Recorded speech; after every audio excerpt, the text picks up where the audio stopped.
Thaddée est un jeune chauffeur de taxi. Il est très travailleur, mais a vraiment du mal à joindre les deux bouts. Sa mère l'aide du mieux qu'elle peut, mais il peine quand même à s'en sortir. Du jour au lendemain, Thaddée devient un entrepreneur, un businessman comme on le dit. Désormais, il possède une petite fortune.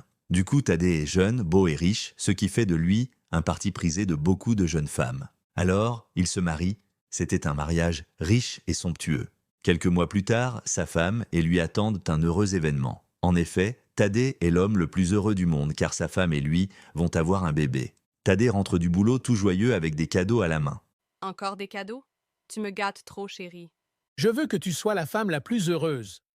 Plus tard dans la soirée, Nikki commence à ressentir des contractions. Thaddée demande Mais je pensais qu'il restait encore 2 mois avant le terme. Elle répond entre deux cris. Oui, je ne comprends pas. Emmène-moi vite à l'hôpital, s'il te plaît. Thaddée se dépêche de récupérer ses clés de voiture et conduit sa femme aux urgences. Une heure plus tard, le médecin qui a pris en charge Nikki se rapproche de Thaddée, l'air défait.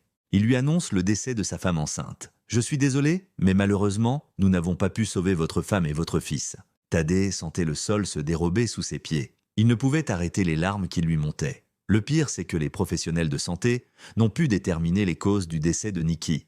Pendant plusieurs jours, Thaddée reçoit la visite de sa famille et de ses amis qui venaient le réconforter et le consoler. Mais après leur départ, Thaddée ressentait plus que jamais le vide. Une année après le décès de Nikki, Thaddée rencontra Yinka. Sa relation avec cette dernière se passait tellement bien qu'ils se marièrent quelques mois après leur rencontre. Yinka tomba enceinte.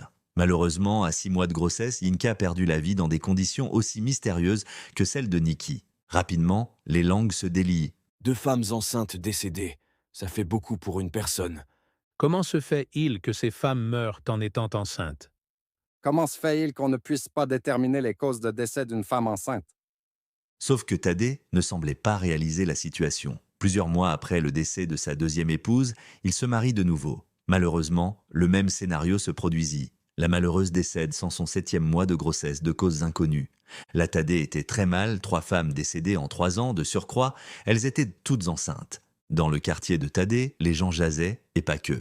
Dans sa famille et son entourage également. Ce qu'il se disait est que Thaddée utilise ces femmes comme sacrifice, pour ses rituels de richesse. Presque tout son entourage était persuadé que la richesse de Thaddée était d'origine mystique, surtout que personne ne savait expliquer l'origine de sa richesse. Cette rumeur sur l'origine de sa richesse s'est répandue comme une traînée de poudre et partout où Thaddée passait désormais, il était reconnu. Un jour, Thaddée sort pour se balader à pied afin de s'aérer l'esprit. Il s'arrêta devant une supérette pour s'acheter une bouteille d'eau. Il s'est ensuite attardé avec la jeune fille qui l'a servi pour essayer de faire connaissance avec elle